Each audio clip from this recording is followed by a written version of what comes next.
see our setting, I want to say welcome. Thank you, each of you, for joining us today. And I believe Christopher Herring is going to introduce this session, but my name is Dana Austin, or Lady Dana Austin. And enjoy the setting, and I'll tell you what we have as we go throughout our tea networking, connecting with others around the world. Well, good morning, good morning, good morning. I'm Christopher Herring. I'm the Executive Director of Global Chamber San Antonio, and also represent Global Chamber Texas. Today, we are very happy to have Lady Dana Austin, who is the author of the book, Tea with String Vignettes.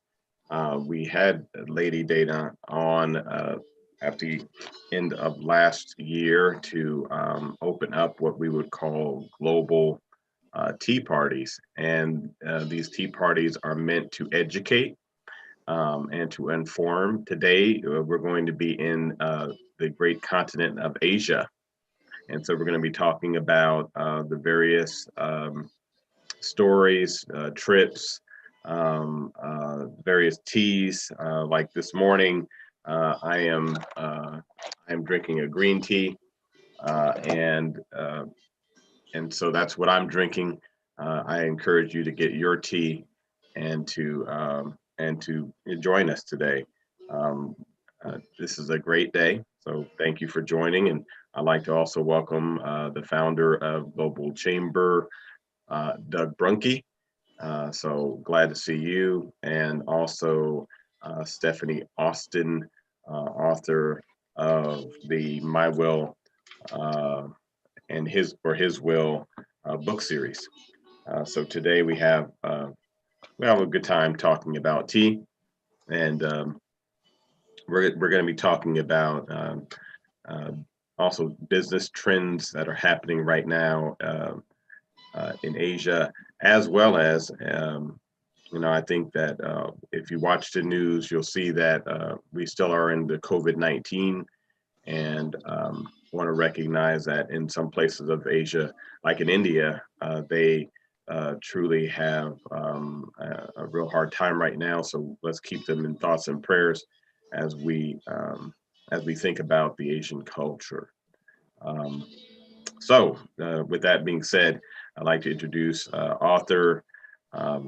She's a healthcare professional who has been on the front lines helping the people, of her community, and just a great chamber member and friend, Lady Dana Austin. Good morning. Greetings to each Good and morning. every one of you. I am delighted to see you all on because I know you're joining from around the world. Here in Atlanta, where I reside, it's 9 a.m. And I believe in Texas, where Christopher, where you are, it's 8 a.m. And Doug may be just getting in because it's 6 a.m. But he looks like he's up and rearing to go. And where you are, Stephanie, it's also 8 a.m. So welcome. I want to turn the speaker off on this other device, so give me just a second. I've already taken care of it. Oh, thank you so much. Mhm. Awesome. So we are here and delighted that over a cup of tea that we can network. That's where often many conversations, business deals around the world are made. And we have that ability to do that with Global Chamber. And I'm honored. So I want to thank Christopher Herring, who's my director for the San Antonio Global Chamber, and Doug Brunke, the founder, and all of you who are joining. So as he mentioned, we decided and discussed that we would be featuring tea and networking at least every other month for the Global Chamber and focusing on different regions. So with that said, this region that we're focusing on today is Asia. And when you think about Asia, there's several different countries that may come to mind.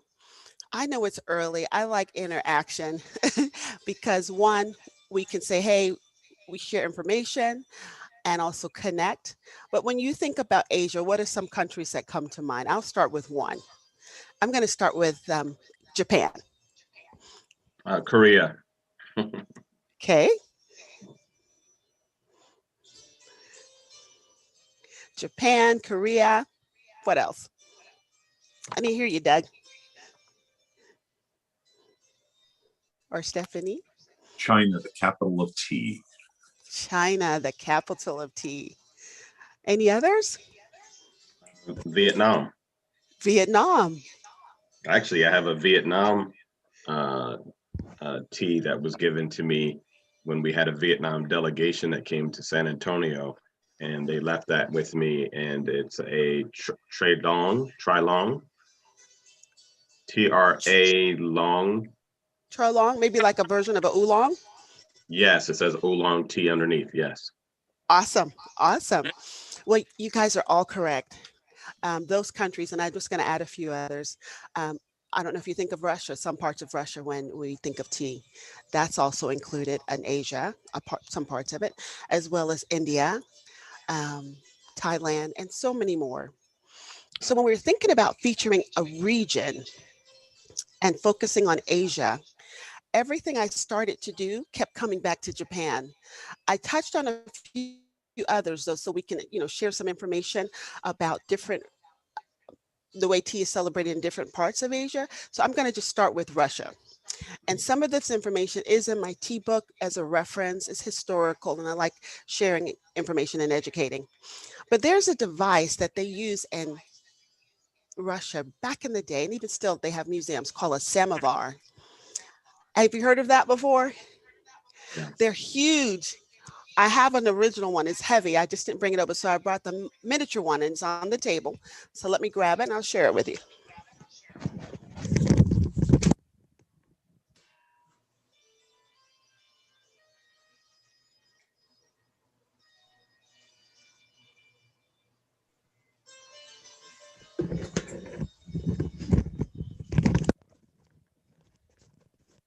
Okay.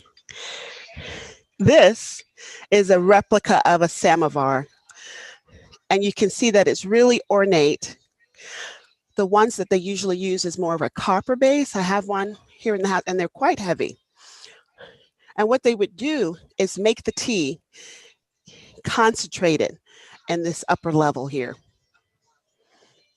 Wow. And then in the body of the samovar is where the hot water would go. Isn't that beautiful? That's really nice. Yeah. So what you would do is pour what you want in your teacup from this concentrate, not a lot, and then you dilute it right here from the bottom, the base of the samovar. So this part of Asia that we're featuring is some part of Russia, and they do have samovar museums.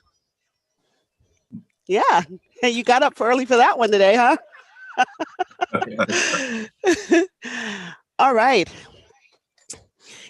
Now, as I mentioned, we're going to focus on Japan. And Doug, did you live in Japan? I did. Yes, I did.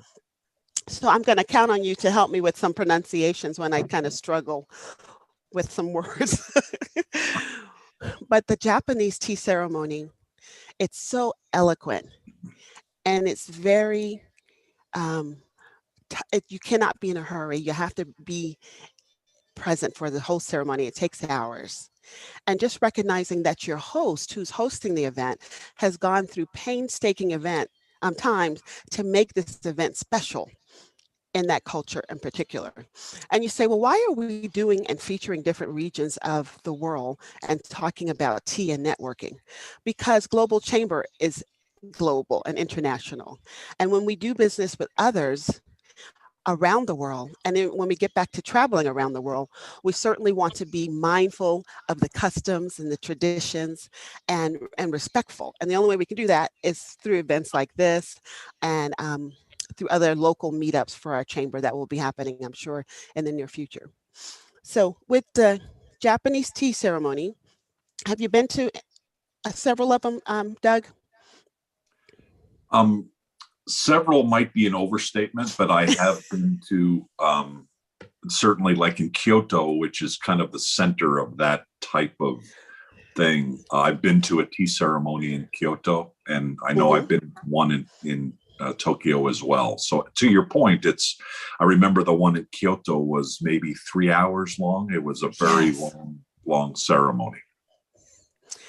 Can you imagine being invited to an event like that? It's a high honor. So if and when you're traveling abroad and you make it to Japan, you will already be prepared, at least somewhat prepared after having our less than an hour, because we don't have the full 3 hours to fulfill that ceremony. But it starts with even the door that you enter in. It's usually a smaller size door, and you come in on a bended knee in a humble position. That's a position of humility. And then you also have a tatami mat. So I have one down. You might be able to see it here. You have a tatami mat, and then a lot of efforts are gone into picking flowers from that region and making an arrangement. Mm. And they suggest that you use flowers that may have fallen from a storm rather than picking and cutting from a live plant. So in this case, I have some bright little yellow flowers on the table, and I'll zoom in so you can see that shortly. And the artwork for a Japanese tea ceremony, it's usually the Japanese lettering and words. So I'm going to show you here in the book, and then I did my best at replicating it by hand. An artist I'm not, but these are the words that we're featuring today. And so here's my little cheat sheet. Love, peace. There you go, Christopher, and happiness. Absolutely. Peace, happiness, right? Love, peace, and happiness. So when I'm going to someone's home or a meeting, I'm always mindful of the intentions that I set before I go and what I want to bring to complement whatever that they're doing or hosting. So in this case, love, peace, and happiness is what I'm bringing, and I'd like to also leave it and share it. And you can see I have it framed over there. I'm going to blow it up just a little bit. One moment. Sorry. There you go. I think you see it now. You see that? Yes. Okay. All right. So the flower setting is important. The artwork that's framed, and also a framing of an Asian backdrop. And then we have the tea setting. Now, I was really blessed to receive a gift this year of a Japanese tea set from a friend, Carolyn, in Texas.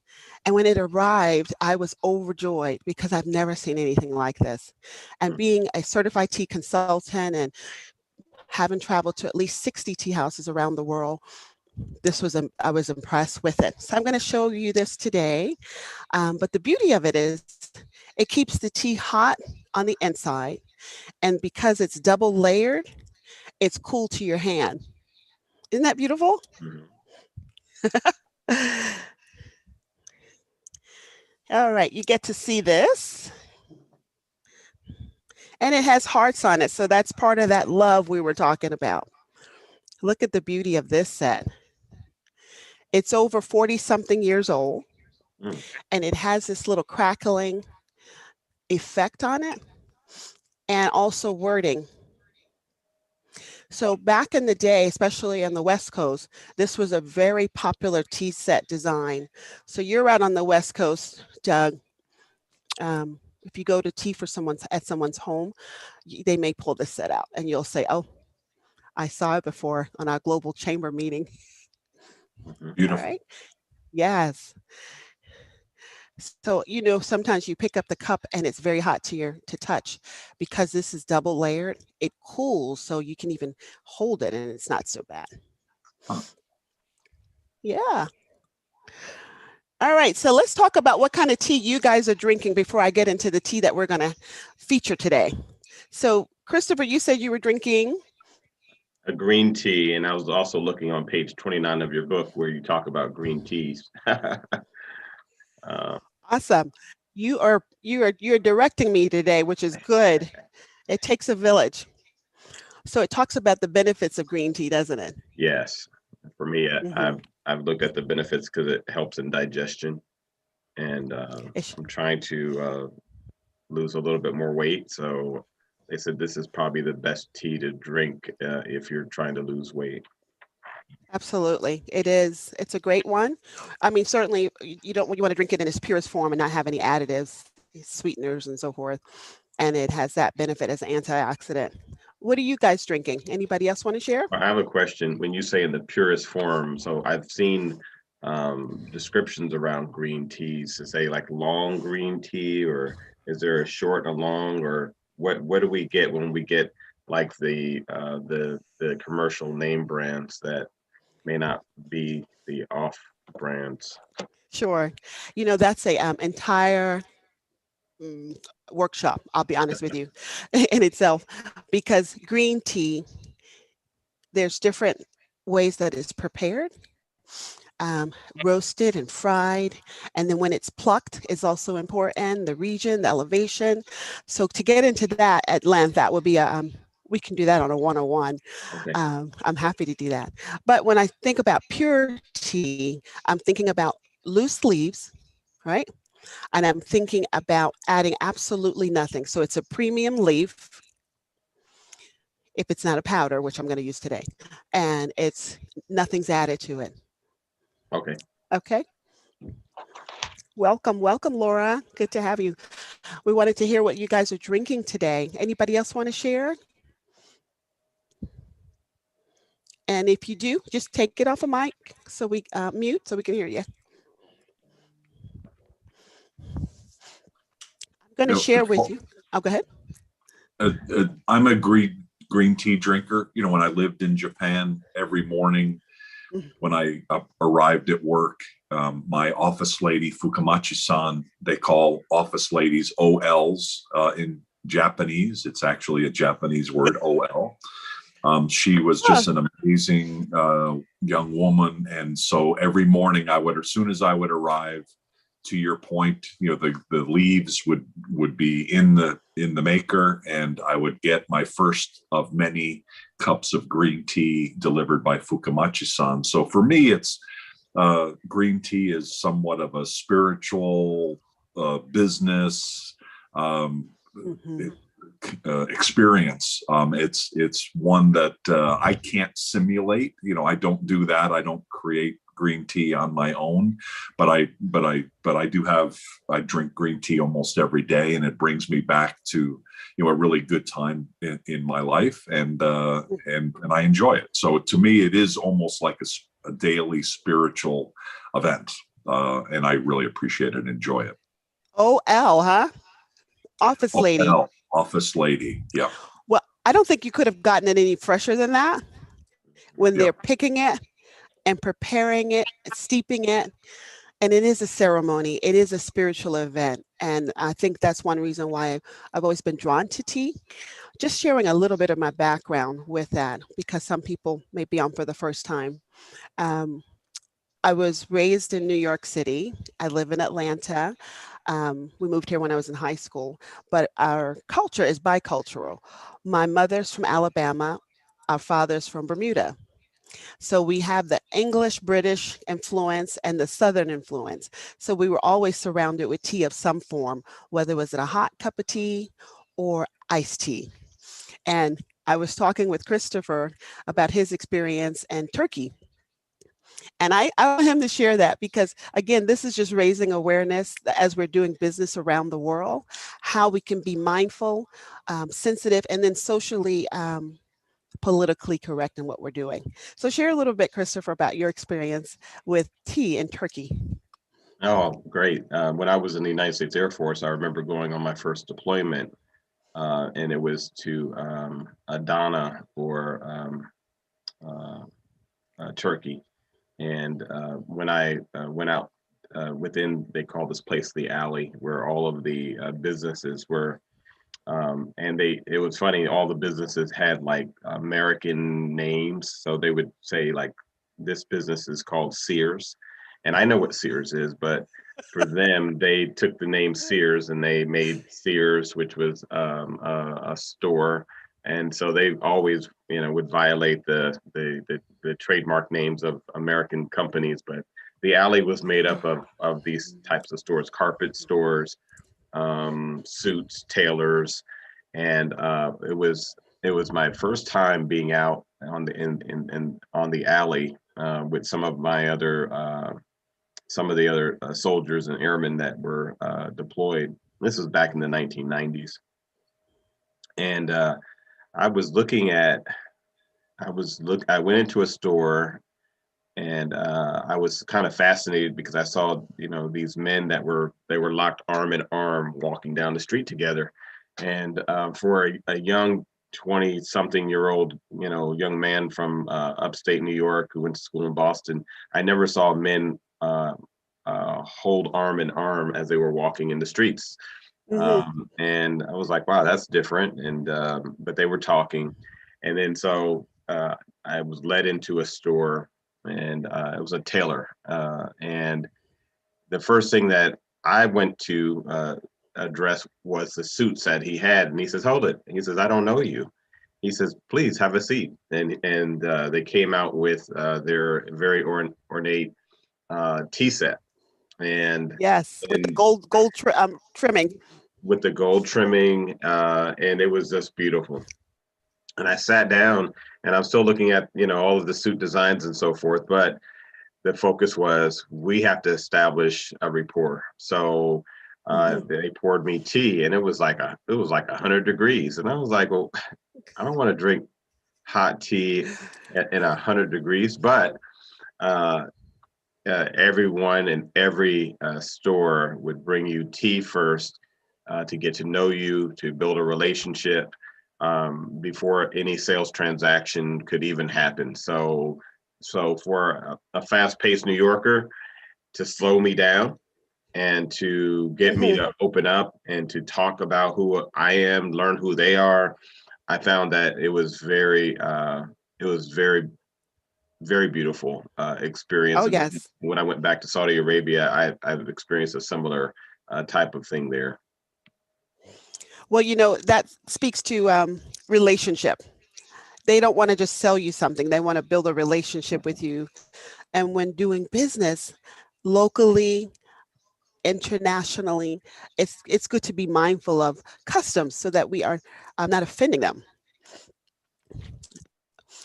Thank you for that, Christopher. And the Turkish tea is pretty strong. They usually use a black tea, and oftentimes will have sage with it as well, or mint, right?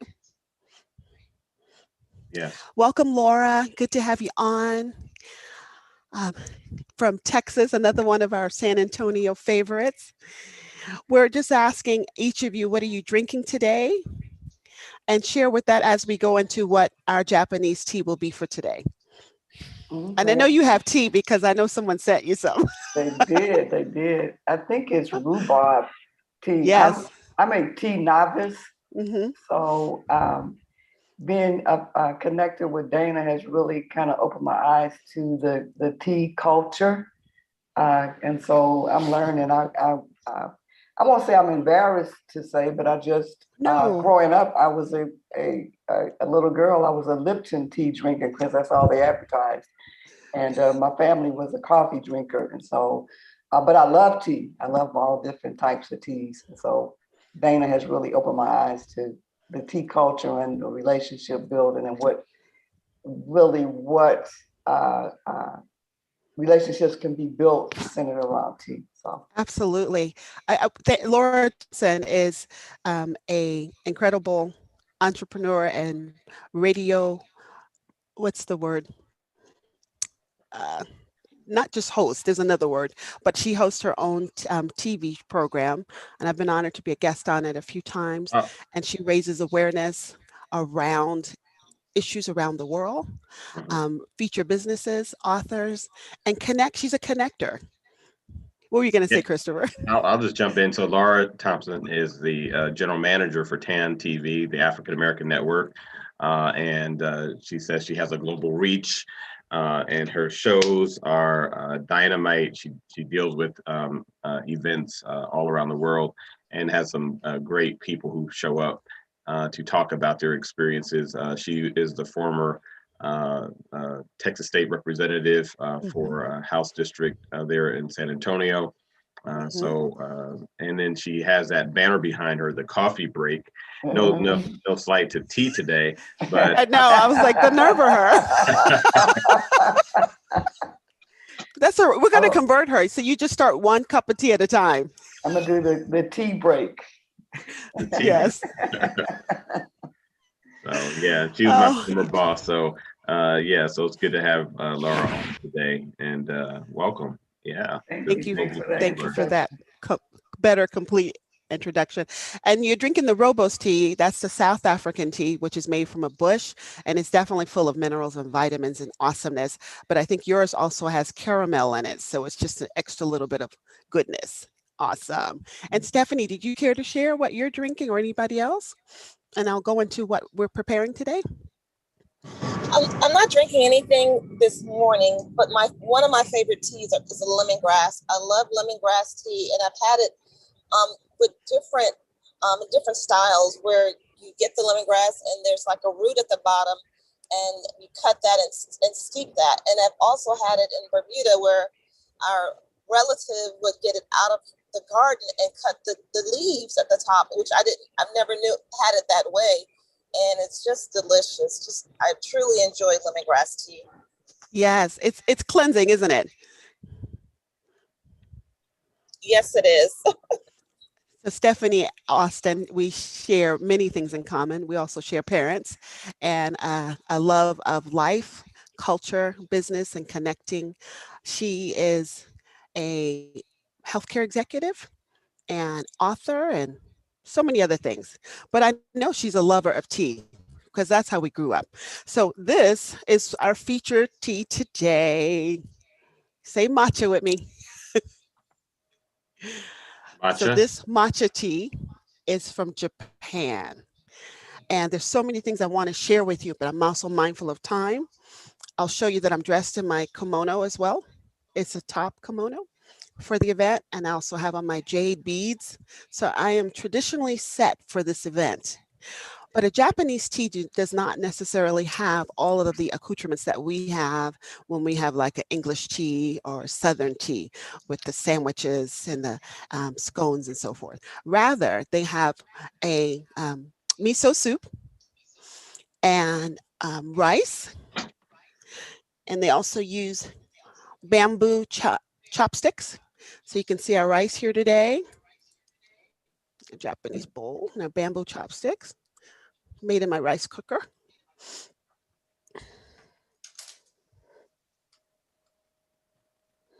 And this is our miso soup, but I put some fish in it. Can you raise it higher? I'm gonna try this way instead. Oh, See it? okay. Miso soup. Okay. Yes. Yeah, and it has scallions and seaweed and just goodness. Look at all that. Little pieces of fish as well. It doesn't have the traditional fish that we use in Japan. I use red snapper because that's what I had. Like Lady Dana, And aren't you? yes, You're a chef as well, aren't you? yeah. I Oh, didn't want you to hold me to any standards today, so all I made was the rice and the soup. no, but you just recently were in a top chef competition, so I you do have was, distinction of Christopher. being a chef. Yes. Thank you for that. And it was an honor to be in that international, and I was third in my category, so that was incredible. Normally, I make matcha cookies, but this time I bought items. So this is a matcha green tea cookie, and it's usually like a butter base and almond. And these are green matcha tea Kit Kats. Now, this is not traditional in the Japanese tea ceremony, so I added. Stop laughing, Doug. The famous Kit Kats in Japan, right? The crazy passion for Kit Kats. That's Is amazing. that right? Japanese are crazy about Kit Kats. There's hundreds and hundreds of varieties of Kit Kats, and the fact that you would pick that out is amazing. That's extraordinary. So you see our Japanese Kit Kats, and they're awesome. They're one of my favorites, by the way. Yep. All right. So you notice I have my chopsticks for those as well. So with the Japanese matcha tea, it comes in a powder. All right, so I'm just going to share with you here the bag. Get a little close up. Okay. Show it over here too. So it comes in a powder. I'm going to show you the one I have in a container in a powder. And there's different grades of the matcha tea. Okay. Again, like we were talking about the loose tea grades and premium ones. So this is how it looks here. And you think about tea, and I always think about tastings, like wine tasting, tea tastings. I always start with smelling it, right? And you describe it. When I took the certification for tea, we had to go through tastings of tea, like wine tasting. And so this I would describe as an earthy, grassy smell, okay? And it's in a powder form because with the Japanese tea ceremony, they mix the tea powder and hot water and they serve it, usually to the honored guest first. Did you experience that at L-Dog and your time in Japan? Absolutely. Did you get the tea first or were you kind of at the end? Don't tell me. If they served it to you first, you were the honored guest. And this is the whisk. It's a bamboo whisk that you mix the powder tea. So guys, just for being on today, and if you've never had this experience before, you are just so far ahead and being aware and knowledgeable about Japanese tea ceremony. So I'm going to mix one. And the ratio for mixing is 3-to-1. So 3 spoons of the matcha tea powder to 1 cup. Hi, Ruby from Ghana. So good that you're here today. Hi, Ruby.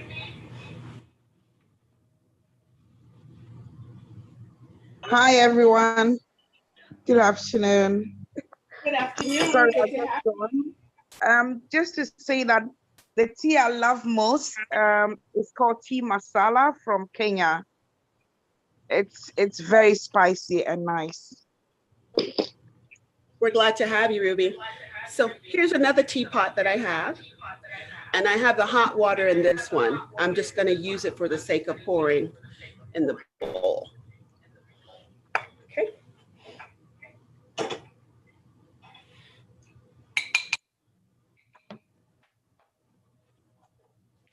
And this is the thickened portion of the tea, of the matcha tea. So I will use this whisk to mix it. And Doug, how did they serve you your tea the first time you drank it?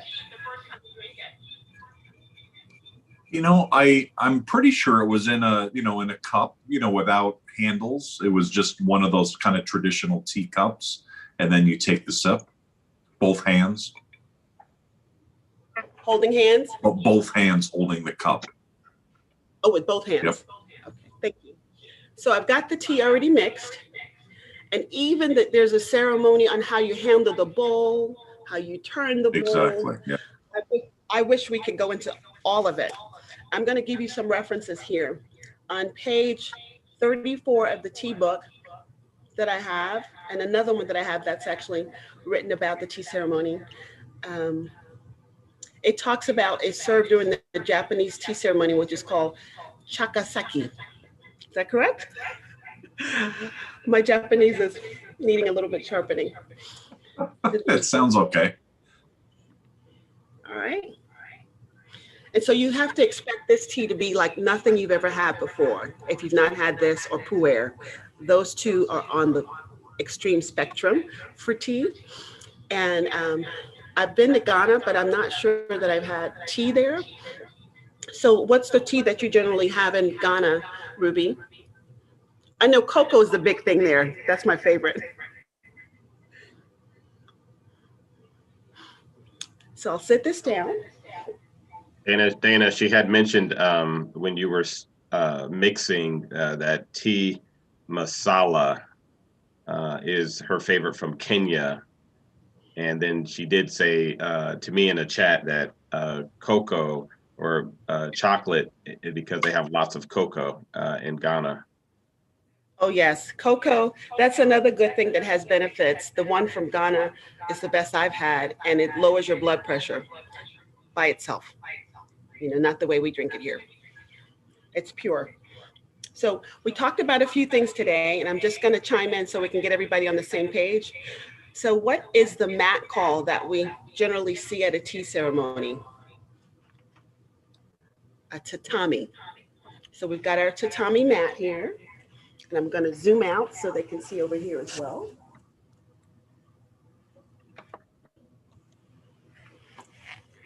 All right.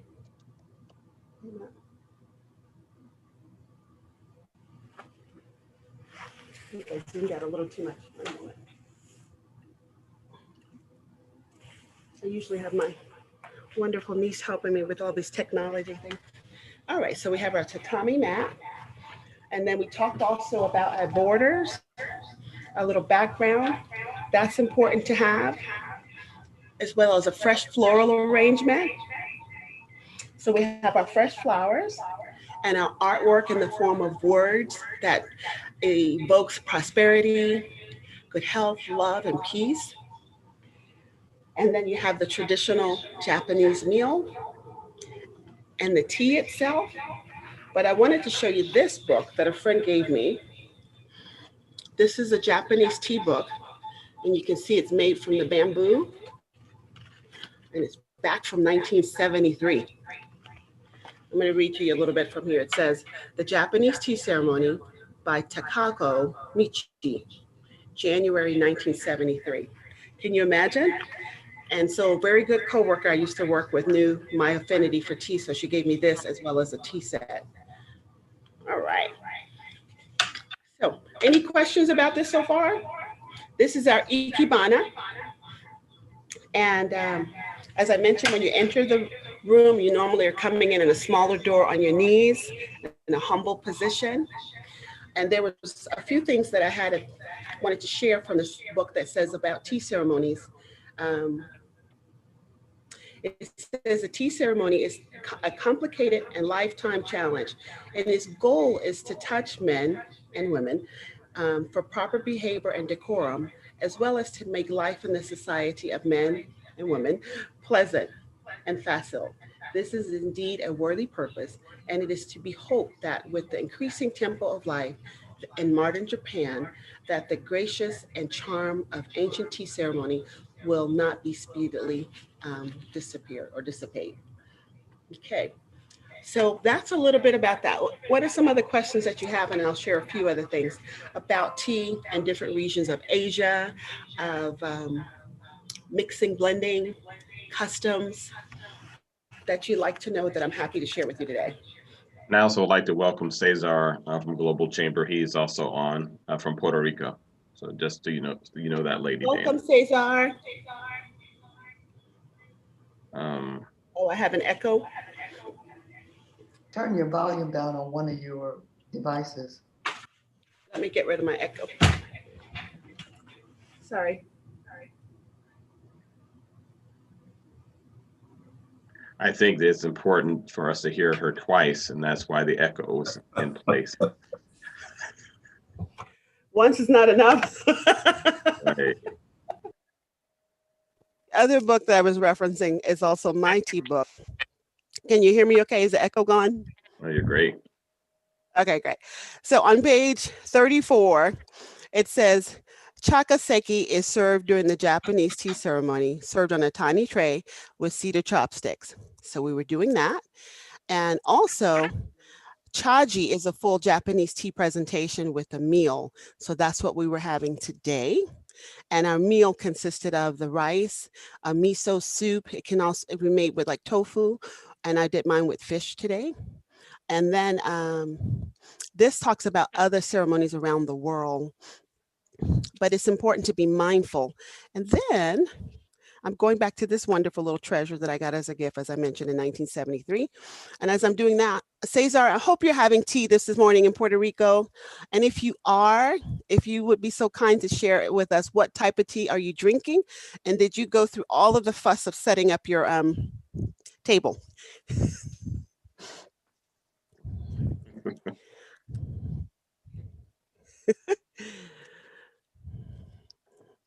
Cesar, you're on mute. And another important part of a tea ceremony is a haiku. So haiku is a Japanese poem. So while Cesar is going to get his tea together, which I imagine he's doing, so he can tell us what he's drinking, I am going to share with you one of my haikus. Okay. And if anybody has a poem, a haiku that they'd like to share, this is a good time to do that, or another type of poem. I know Laura normally has really great poems. All right. So on page 72 of the book, she's like, she's putting me on the spot, but I know she's clicking. On page 72 of my book, I have some haikus that I've written. I'm going to share a few of them with you, and then we'll check back in with Cesar and Laura about their tea and any poems that they like to finish off the program with. So this particular one, I call this an American style haiku, and a haiku is a Japanese poems, and it has to fit a certain pattern, so many words per line and no more than 3 lines. And so because mine exceeds it sometime, I call it an American style haiku. So this first one is entitled, Curious and Blue. Curious and blue. In a bed of yellow hue, blooming and blossoming as little ones do. Curious and blue. That's where a snap would come in. It's not like a regular American. It's a short little poem. And the next one, you guys are saying, where's the rest of it? The next one is here. You just start into it. That's how it goes. Withered, roasted, fried, or curl. You come in varied and special types. Sipping you makes all right. You know what I'm talking about there? Tea.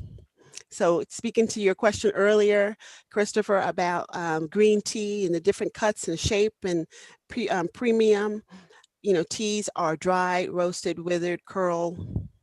That's makes it, they all come from one leaf. That's the Camellia sinensis plant. And how they process is what makes them different types of tea. That only stands for true tea. Nothing, it doesn't stand for the lemongrass, which is, you know, I think more of a herb seasoning. It doesn't stand for mint tea or even the South African rooibos, which is a bush, a red bush. Okay. I also like your haiku, Seeds of Winter Bloom. How about you read that one? Winds of spring blow, joys of today shine. Lady Dana Austin, 2006. Copyright. That's very nice. Thank you, sir. Doug, we have to write our own haikus at some point. I think so. I've written many haikus in the past. I love those very much. I wonder if could I ask a question? Sure. You know, we talked earlier about how long these ceremonies go, and my memory just off the top of my head is 3 hours. When I Googled it, it says a typical one is actually 4 hours, which is amazing, right? And one of the similarities, at least how I feel about that whole ceremony, is it feels almost religious, almost like, you know, we're Greek Orthodox, and during the Greek Orthodox, you know, church ceremony, there are many different things that are done that you don't understand, especially since I don't understand Greek. And so do you feel like there's almost an analogy between the whole process of making tea and religion and the religious ceremony? Is there something inherently needed by people to be able to kind of go through this ritual, even if we don't even understand a lot of what's being done? I think so. And I think certainly bringing it up and comparing it to your faith as a Greek Orthodox, the Japanese tea ceremony was kind of born out of a religious practice of the monks, Buddhists. Okay, so it only stands to reason that it would be ritualistic in its ceremony and its style, and it does cause you to kind of come aside, and you can't be in a hurry when you're going to someone's, you're invited as a guest to this event. You have to be present, fully present. And it's the same whether you're going to church or trying to see something that might be comparable. Let's say Easter, because I think for most people who are Christians, Easter is pretty much, especially Catholic, their Easter ceremony is very ritualistic, and it has a reverence to it. And the Japanese tea ceremony, there's a reverence around that, and you have to be still. Oh, speaking of, there would not be all of this chatter that we're having around the Japanese tea ceremony. So that's part of their custom too. There's not a lot of conversation. It's really more being. It's the art of being quiet. It's a Zen-like experience. Is there anything like it? I mean, the Chinese have rituals around tea as well, but I've never seen anything like the Japanese style. And Americans throw a tea bag into a cup, right? So are there other places in the world where we see this kind of ritualistic behavior? I think on a smaller setting, what Christopher shared in terms of Turkey, and then I've seen something similar in Senegal. It's not formal by any means, like the least formal there is of all the teas I've experienced. However, there's 3 different phases of their tea service, informal service. And generally the children would get first. Or is it the second, the third? No, the men get first, the children get last, because the last is the sweetest. So it's not as ritualistic in Senegal. However, it goes in like courses, so to speak. And it's outdoors most of the time. If it's not in the house, it's mostly outdoors. And the men usually lead out in that.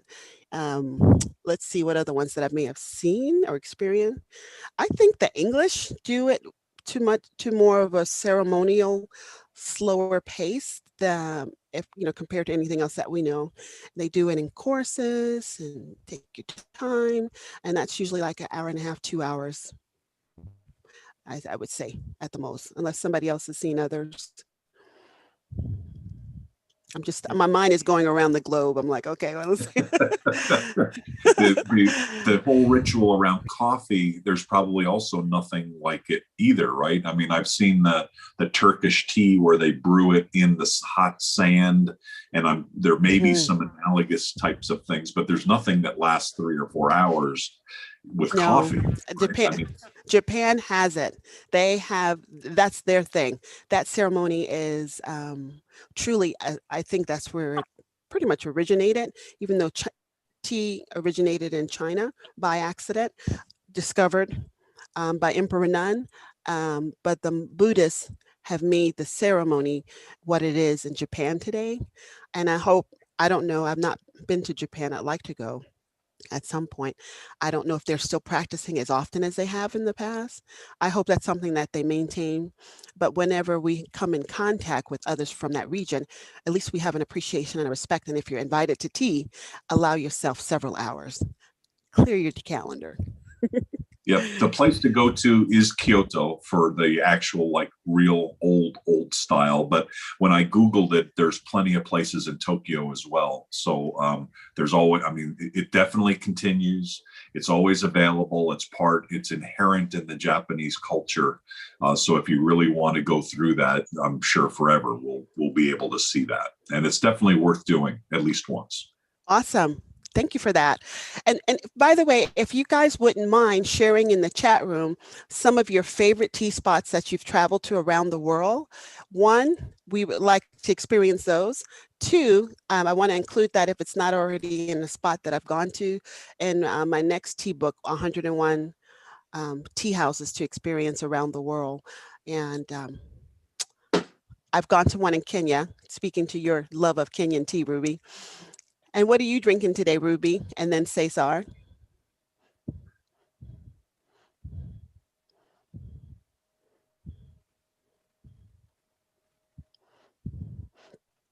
There you are. We just want to hear you, though. I think you're on mute. Yeah, unmute, Ruby. You're going through all of that. We want to hear you. Hi, everyone. Hi, good afternoon. Afternoon. Hi, so this is what I love. It's tea masala from Kenya. Very spicy. Yes. I tell you, it's interesting, the influence of India and Kenya, the masala part being Indian. because there's a large group of Indians that were taken to Kenya to help work on the railway back in the day when they had that. So the food in Kenya is absolutely everything. If you like samosas, if you like chapati, you would think you're in India, but it's in Kenya that they serve these things, rice and beans and so forth. So their tea masala is popular. I have a Kenyan tea here too, but it's their black one from Kericho Gardens. I've been there and I've picked tea there before too, for like 5 minutes, like just to say you've picked it, you know. I really applaud the women. Mostly women are picking there, and they'll have their babies on their back in the bag to pick. Like I don't know the measurements. I'm going to say a bushel of tea, and they're out in the hot sun, and they may not even earn a nickel a day. So when you drink tea, for one, if no other reason, appreciate the person that has picked it and the painstaking efforts that they've taken to pick the 2 leaves in the bud to give you the perfect cup of tea. So take your time. You don't have to go to Japan to slow down to enjoy a perfect cup of tea. Just don't rush the one that you're having. Invite somebody, be it on a Zoom or in your space and social distance. It just helps us to be in a place of reflection. And as the 3 Japanese words we're using today, a place of love, a place of peace, and what was the 3rd word? Happiness. Okay. Okay, Laura, you ready for that poem you're going to share? Taichuan, Taiwan, Oolong, Adana Ken. Okay. Go ahead, my dear. So first I have a question. I like to have something in my tea besides just tea. So when you're doing those ceremonies and the one that you demonstrated today, do you sweeten the tea or how is it? This Japanese matcha tea, I guess I don't have to call it Japanese matcha tea. You just say matcha, but that's what I usually say. The Japanese matcha tea, you just drink it like that. Okay. Okay. I picked a poem. It's out of my first book, Beneath the Mask. It's called Helping Hand. It says, one that appears in time of need, one that asks nothing for nothing in return, one that gives from the heart, one that forgives misuse, one that holds on through the rough spots, one that turns despair into hope, one that stretches to reach you, one that is selfless, one that rewards instead of punishes, one that feeds the body and the soul. Thank God for the helping hand. Oh, beautiful. I don't know if they snap in Japan, but we're going to snap here in the UK and Puerto Rico. And Katie, we see you just joined in. I'm sorry for that mix up there, but we're glad you're on. Thank you. Lovely to be here. And we want to thank Laura Thompson for finishing off our conversation today. We did a few haikus, and then she shared her poem, Helping Hands. And in the spirit of the culture, I want to say, domo arigato. And if you would, Katie, 2 things, put in the chat room a tea house or 2 that you've experienced, whether in Australia or UK or around the world, that you want to suggest that we travel to and experience. And tell us what you're drinking, if you would. And for all of you that are on today, if you just click in the chat room over where it says file or the 3 buttons next to it, that'll allow you to save the discussions from the chat room and you can visit these places. So thank you all, Christopher and Doug, for sharing these places. I love oolong tea. Oolong, I think, I always say this one's my favorite, right? And then I have several favorite, but I love oolong because it's really a good digestive tea as well. And it's smooth. It's like a brandy, and I've never had brandy, but that's what they compare it to. Yeah, it's the brandy of teas. Betsy's Cafe and Tea Room in Yorkshire. Okay. And you're drinking Yorkshire tea. Awesome. So you said that which tea reminds you of brandy? Oolong. Okay, so then the oolong tea that I was talking about from Vietnam. So I'm sitting right here with, I guess, liquid gold brandy. Liquid And gold brandy. I mean, your life yeah, is good. oh man, I didn't know what I had here. I'm So sorry for interrupting, but you got me excited. I was like, "Holy!" I stopped drinking a while ago, and so but this gives me the same experience. I'm going to tell you about it on our next global tea party. please do, please do. Now, one thing about somebody brought this up the other day. I don't know if I saw it in the chat room, but they were talking about weight worth its weight in tea. So I'm just going to leave this last little nugget with you as we're tying up our time here, and then we'll talk to you about our next event. Tea used to be worth its weight. Well, it was actually light. So, but it was like valued like gold, and things were purchased with tea and traded for tea. So get into it, read about it. Whether you pick up mine or others, there's some other really great tea books out there, the history, because it really opens our mind about culture. It really gives us a place of spiritual awareness. And to the last point on that, Doug, tea, the Japanese tea ceremony, it's definitely a custom and for invited guests, but it's also for repairing relationships. It talks about that. See, because you cannot sit with somebody for 3 and 4 hours over tea where you're not really talking as much, and they're serving you, and you not come away with some healing. So remember that. Don't forget to let Katie say words. But yes. Oh, so Katie, share with me some words about your experience with tea. And I know we were talking about doing an event towards the end of the year, focusing on London and tea. That's very exciting. I'd definitely love to explore. Tea is very important here in the UK. I've learnt over the last 5 years since moving here, and it sort of brings people together. It also gives me an opportunity to have a rest and a break. Mm-hmm. So my experience through lockdown with tea is it's actually taking me away from my desk, from my environment, stretching my legs, getting me moving, going into the kitchen. And then in that time, I might play with the dogs or do something which is for me. So it's actually giving me space, tea is at the moment, to make that cup of tea. Absolutely. It does enrich and relax. I've started something at my place of employment. When I'm not working in the hospital, like that's really was more during the pandemic time, the height of it. So I'm back into the research realm, clinical trials. And so I host tea once a week at work. We like to do it every day, but I just said 3 o'clock tea time, and they come around and we just 15, 20 minutes. That makes a difference in your day. It renews your energy, it refreshes you, it connects us, and we go back ready. So I'm sure just like you're doing, Katie, it just makes a major difference in clarity and calm, doesn't it? And there's a process about doing it. It's methodical, isn't it, to make the tea? It is. I wish you had seen it, but I think Christopher's going to post it on, post a link where you can review this again. And we're going to finish off with our words today, which is our Japanese words for peace, love, and happiness. That's what we bring today for you. That's what we wish for you today. And wherever you go, be intentional and know that you're carrying energy with you. So to be mindful of what you're carrying and add to somebody's life, be mindful not to take away. And thank you for having us today.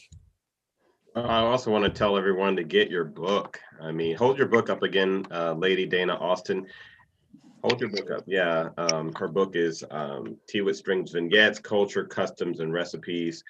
She wrote the book during the COVID-19. And really, as some people were complaining about everything that was happening with the lockdown, she was actually exploring her entrepreneurial side. And her book was ranked #1 in the business etiquette for Amazon.com. And then she also got to bestseller status with her book. So great. Congratulations to you, Lady Dana Austin. Thank you, Christopher. I was showing this page because you know how we talked about the teas we had today. So when we come on our Global Chamber of Tea, networking over a cup of tea, write down the tea that you have. Write the descriptives here. It goes over the tea type, whether it's green, white, the name of the tea, and describe the tea and your experience. Because every tea is going to have a different experience. It's going to bring you to a different place. I can't wait to hear about that brandy. No, and so you taught me something again today, and I'm really enjoying the fact that every time that I come on and I talk about tea, I have to experiment with something different. So I also have this tiny bubbles tea that was for anxiety relief, and this was sent to me by Lady Dana Austin as a sample, and it's really great, and it's caffeine free. Now, we didn't really talk about that some teas have more caffeine than others. Some make me really hyper, and others are more laid back. But this one here is perfect for my nighttime drinking, and I could actually sleep at night versus if I drink, maybe a black tea, which has more caffeine and I'm just up. So I appreciate you giving me this. Thank you. You're welcome. So you guys, reach out to me if you want some samples. I'll try to get them to you. This one is one of my new favorites. It's a rhubarb oolong. And this rhubarb oolong, I love rhubarb and I love oolong. Like, put the two together and hello. This is by another good friend of mine she's a tea entrepreneur. I'm a TEO, tea event orchestrator. So this is her business, Tea Mistress. She normally comes on. So look up Tea Mistress. It's Amanda. She's in Texas and Houston. And I just want to show you what those look like. And they're very fragrant. It's a fruity smell with the oolong earthiness combined. And if you can imagine drinking that, it's to live for. So at some point, and through Global Chamber, I want to start doing my tea blends and selling those again. So what I'm promoting is other people's tea that are great quality that I love. And I believe in networking and sharing as well. But at some point, I would like to be importing my teas again and blending them and selling them online. So be on the lookout for that. Share your information in the chat so people can find you. And what's our next event? Well, Lady Dana, our next event will be on June 27th. And when you get into the mixology of your teas, there's a great Global Chamber event that we do. It's almost like a Shark Tank pitch, which is called the League of Extraordinaires. I saw you were in the last one, so you know what I'm talking about. But my gosh, it was phenomenal. Yeah. I mean, Doug makes everybody on here is a part of the chamber, right? Dana, Doug makes me so nervous when he's going through with all the people who have their pitch ideas lined up, and he's like, "Okay, you only have 5 minutes, and 3 minutes should be for your presentation, 2 minutes should be for your question and answer," and then they blow it sometimes, and I'm like, But I know you're rooting for them. You're rooting for them. It was my first time on this past week. It was exciting. I was just wanting to be there like a fly on the wall and to listen and to watch. But I love the way and this may have been at this one or the one prior, he grouped people together. Like if you had similarities, you followed each other. And one guy was going on for whatever amount of time, but he never mentioned his business. So Doug's like, you've got about 45 seconds. It was great. Yeah. It was great though. And so, we'll have the virtual global tea party again with Data. And we'll, what area, part of the world will we explore in June, Data? I think it was it South America? South America. Okay. So be ready for that one. That's a whole different experience. Yes, I love it. That'll be great. And one of the people that we should involve definitely is Maria Segura, now Maria Putnam. She has been kind of a second in command for Global Chamber Denver. She's from Bogota. And so our executive director for Denver, Jeffrey Campos, is leaving at the end of this week, and Maria has agreed to take over the chapter. So actually, that's a very fresh conversation. Nobody else knows this, but this week we'll be announcing that. So she's actually interested in not just leading Global Chamber Denver, but also starting up the chapter in Bogota with her family. So this might be a good lead-in for her. Wonderful. As you may know, she leads the virtual dining for Global Chamber. So it's going to be, I think, a really win-win for everybody. And this is a great way maybe to align the virtual dining along with the tea. Do you know what time that's going to be on the 27th by any chance, or shall we decide later? I don't know that we decided. We've been trying to stagger them so we can get people from around the world. So today at starting 9 Eastern, and then so that one, I don't know. I don't know if we set a time yet. No, but we'll probably be more in the afternoon time. Okay, maybe about 2. Yeah, Maybe. definitely want to make sure that we focus in on Latin America, that we get all of the, whatever it is, 4 or 5 time zones. Okay, you got it. So one other thing, guys, so you notice like we had people register, and I think we had 2 different links. So I don't know how we can smooth that transition so we don't lose the people that have expressed interest and they didn't have the link for today. So if you could give us some tips on that, because we want to make sure that everyone from around the world, we did it this early to try to get UK, parts of Africa, India, and I think we may have missed a little bit of that sector somehow. So any tips on that, you let us know. Again, in the spirit of our Japanese tea ceremony, domo arigato. Domo arigatou gozaimashita. Dozo yoroshiku onegai shimasu. Amen. Wonderful. Thank you. Great job today. Thank you, guys. We'll see you guys this week. What's coming up? We have a lot of things with the chamber. Come on, guys. Ruby has an event on Tuesday. Okay, Accra and Katie. I think it's Accra in London, isn't it? It sure is. Wow. Look at you guys. I love it. We'll have a chat tomorrow, Ruby. That's clearly the #1 event this week. And then we actually have a virtual dining, Maria's virtual dining event. We partnered with the US Bulgarian Chamber in America. And so it's lunchtime, the first time we've had lunch in the US. Yes. And it's dinner in Sofia, Bulgaria. And we have food experts from Bulgaria, Romania, and Turkey who will talk about food and wine and kind of take us to a place that probably we've never been through the virtual dining event. So love it. Other than the Accra, London is clearly #1 this week, but there are some other interesting things going on as well. Thank you, ladies, for pulling all these together. This is awesome. Awesome. Laura, do you have anything from TAN TV? And what is your motto? So TAN TV stands for the African American Network, where we have a local feel with a global reach. So that means that we bring a local feel all over the globe. It's a digital television network, and we'd love to bring some of you on to talk to you about some of the happenings in your country. We want to reach out globally all over the world and let people know who you are, what you do, and why you do it. Mm-hmm. So this has been an exciting experience for me. And so I'm going to start studying tea a little bit more, because I had one idea about what tea was all about, probably one or 2 teas. But today I learned about probably 3 or 4 teas, and I'm drinking one now. And the tea is healing, and I've enjoyed the networking and the camaraderie of this event. So continue on, and thank you so much, Dana, for inviting me, and I look forward to more. Thank you for that. You mentioned Lipton tea earlier, Laura, and I wanted to tell you what I use Lipton tea for. Okay. I use Lipton tea if I have puffiness around my eyes.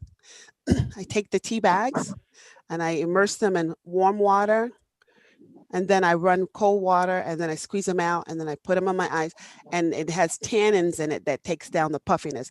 That's how I value the Lipton tea. Because it's not like one of those purest forms of tea. Now they are getting into some of the silk bags and, trying to get a better grade, but the general Lipton tea, it's really good for puffiness. Really? Nosebleeds too, but that's in the book. Okay. Well, that's good to know. We could go on, but listen, since we've started early, for those of us in the US, we have the rest of our day ahead of us. And for you guys in UK and Ghana, Accra, good afternoon. We hope the rest of your evening is filled with love, peace, and happiness. Thank you. Have a great day, y'all. Take care. Bye-bye. Bye.